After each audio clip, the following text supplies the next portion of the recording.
This is BSR biology stream. మనం previous క్లాస్లో ఒక షార్ట్ పెట్టాం. ప్రీవియస్ టెట్ నుంచి వచ్చినటువంటి ఒక క్వశ్చన్, క్రింది ప్రమాణాలలో సరైన ప్రమాణాన్ని ఎంచుకొనండి. Read the following statements and choose the correct options. First one, yeast శ్వాసక్రియలో CO2 విడుదల చేయడం ద్వారా పిండిని ఉబ్బేలా చేస్తుంది. Yeast makes the dough to bulge as it release CO2 during. పిండి రేణువుల మధ్య CO2 చేరడం వలన పిండి పరిమాణం పెరుగుతుంది.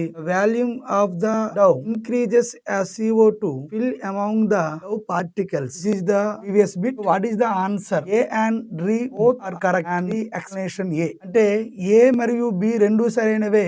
A కి R అనేది explanation. A and R both are not correct. ఈ రెండు సరికానివని రాసిండు. Option C, A is correct but R is incorrect. So A సత్యమైనది అని రాసిండు, R అనేది అసత్యము అని రాశాడు. D, A and R are correct but they are irrelevant statement to each other. రెండు కరెక్టే కానీ ఒకదానికి ఒకటి సంబంధం లేదు అని రాసిండు. ఆన్సర్ ఏంటి, అసలు ఏమని మాట్లాడుకోవాలి ఒకసారి చూద్దాం sir. Statements are belongs to respiration. So ఆ స్టేట్మెంట్లు దేనికి సంబంధించినవి సార్ అంటే శ్వాసక్రియ అనే ప్రక్రియకి సంబంధించి. Respirations are classified into only 2 types. శ్వాసక్రియలు ఎన్ని రకాలు అంటే 2 రకాలు. దానిని మనం ఏమని పిలుస్తాము అంటే వాయు శ్వాసక్రియ అని పిలుద్దాము. రెండవ దానిని ఏమని పిలుద్దాము అంటే అవాయు శ్వాసక్రియ అని పిలుద్దాము. వాయు శ్వాసక్రియని ఏమని పిలుస్తాము సార్ అంటే ఏరోబిక్ రెస్పిరేషన్ అని పిలాలి. అండ్ వాయు శ్వాసక్రియని ఏమని పిలుస్తాము అంటే అనారోబిక్ రెస్పిరేషన్ అని పిలాలి. One is aerobic and second one is anaerobic. What are the difference between aerobic and anaerobic అంటే వాయు శ్వాసక్రియకి మరియు అవాయు శ్వాసక్రియకి మధ్య ఉన్నటువంటి వ్యత్యాసం ఏంటి? సింపుల్ గుర్తు పెట్టుకోండి. The oxygen is always required in the process of aerobic respiration. So ఇక్కడ ఆక్సిజన్ అనేది అవసరం, కానీ ఇక్కడికి వచ్చేసరికి ఏంటి సార్ అంటే the oxygen not required in the process of anaerobic respiration. అంటే ఇక్కడ ఆక్సిజన్ అవసరం లేదు. So with presence of oxygen the process is noun as aerobic respiration. So the absence of oxygen is known as the anaerobic respiration. కాబట్టి అవాయు శ్వాసక్రియలో oxygen తో పని లేదు, కానీ వాయు శ్వాసక్రియలో ఏం కావాలి? ఆక్సిజన్ కావాలి. It is the main difference between aerobic and anaerobic. Second point is more important. What is the end production of aerobic respiration and anaerobic respiration? అంటే వాయు శ్వాసక్రియలో అంత్య పదార్థాలు ఏంటి, అవాయు శ్వాసక్రియలో అంత్య పదార్థాలు ఏంటి? Example, the CO2 and H2O and along with some energy. So CO2, water, energy, these are the end productions of aerobic respiration. What about the anaerobic respiration? In the anaerobic respiration, the CO2 will be released along with energy. So CO2 and energy released from the anaerobic respiration. CO2, water along with energies are released from the aerobic respiration. అంటే వాయు శ్వాసక్రియలో carbon dioxide విడుదలవుతుంది, నీరు విడుదలవుతుంది, శక్తి విడుదలవుతుంది. అవాయు శ్వాసక్రియలో ఏం విడుదల కాదు? Water cannot released from the anaerobic respiration. కాబట్టి నీరు విడుదల కాదు.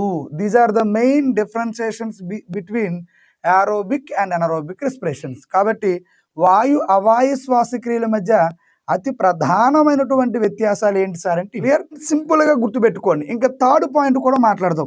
Third point is more and more important for the school assistant aspirants because aerobic respiration is always present in cytoplasm and mitochondria.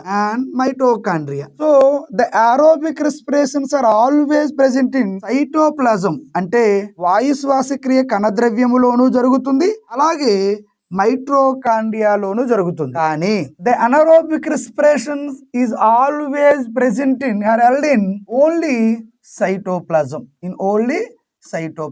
కాబట్టి cytoplasm లేదా కణద్రవ్యములో మాత్రమే అవాయు శ్వాసక్రియ జరుగుతుంది. కానీ వాయు శ్వాసక్రియ ఎక్కడ జరుగుతుంది అంటే సైటోప్లాజంతో పాటు మైటోకాండ్రియాలో జరుగుతుంది.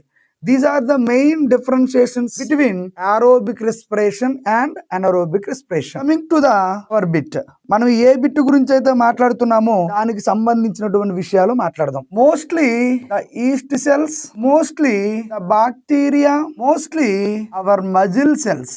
ఈ మూడు రకాలు అంటే ఈస్ట్ కణాలు మరియు బాక్టీరియా మరియు కండర కణాలు ఏవైతే ఉన్నాయో వాటిల్లో జరుగుతున్నటువంటి ప్రక్రియ ఏంటి సార్ అంటే అనారోబిక్ రెస్పిరేషన్. చాలా important. Anaerobic respirations are always present in yeast, present in bacteria, present in muscles. Okay, the most important point is the yeast cells are must be participated in the process of anaerobic respiration. Anaerobic respiration or fermentation, the most important, sir. The yeast cells must be participated in the process of anaerobic respiration or the alcoholic fermentation.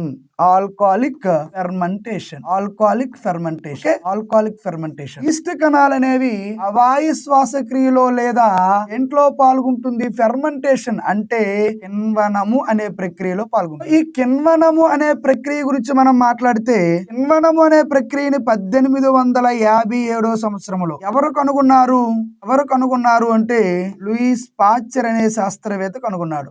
ఎవరు కనుగొన్నారమ్మా? Louis Pasteur. So the fermentation process was first recognized by Louis Pasteur in 1857. The most important. So the yeast cells must be participate in the anaerobic respiration or the fermentation. The fermentation was first recognized by Louis Pasteur in 1857.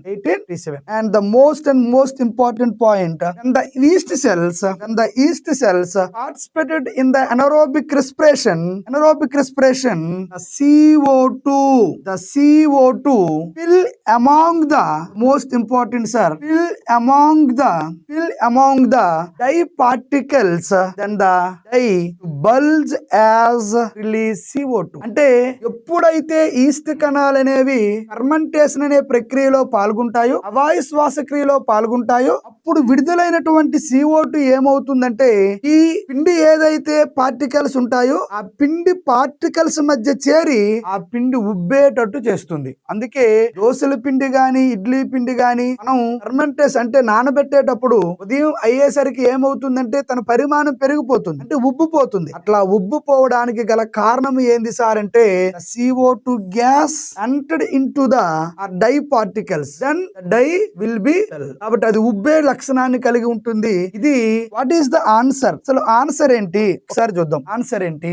East శ్వాసక్రియలో CO2 ని విడుదల చేస్తుంది, right. ఏ శ్వాసక్రియలో CO2 ని విడుదల చేస్తుంది? Anaerobic respiration. Most important are fermentation process. Okay, CO2 ని విడుదల చేస్తుంది, రైట్ స్టేట్మెంట్. సెకండ్ వన్, పిండి రేణువుల మధ్య CO2 చేరటం వలన పిండి పరిమాణం పెరుగుతుంది. Volume of dye increases as CO2 fill among the particles. అంటే వాటి మధ్యలో చేరటం వలన అది పెరుగుతుంది. ఈ statement correct. What is the answer? A and R two statements are right. ఎక్కడుంది? ఇక్కడ స్టేట్మెంట్స్ లేవు. ఫస్ట్ లో చూడండి, A and R both are correct and R explanation A. అంటే ఈ ఆర్ అనేది దేనికి ఎక్స్ప్లెనేషన్? ఏ కి explanation. Answer is option A.